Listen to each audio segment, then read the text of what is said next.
In the previous video, we showed you how to make a popcorn machine. In this video, we're building a helicopter that many of you have been waiting for.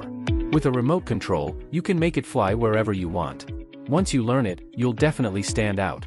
First, take a soda can and some sandpaper. Rub it repeatedly until you can remove the top. Then drill a small hole in the bottom of the can. Take a ballpoint pen and check if the hole size fits. Next, take a plastic bottle cap, drill a hole in the center, insert the pen through it, and attach it to the bottom of the can to act as the tail. Remove it again, take out the ink refill, and keep only the outer tube.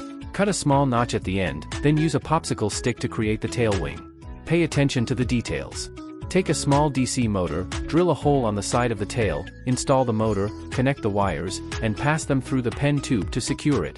Reattach the tail and glue everything firmly. Then assemble the bottle cap and fix it back to the bottom of the can with glue. Next, prepare a larger DC motor. Use a piece of cardboard as a template to mark the hole positions. Place it on top of the can, drill the holes, and secure the motor with screws. Take a control board, connect it to the motor, and make sure everything is insulated properly. Then use a SIM card to make the propeller blades, assemble them, and tighten them with screws. Use wire mesh to create landing gear.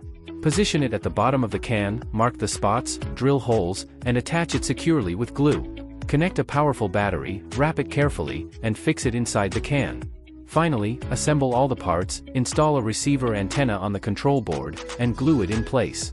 And that's it, the helicopter is complete. Now you've got a super cool flying machine. Give it a try, and let me know in the comments what you want to see next.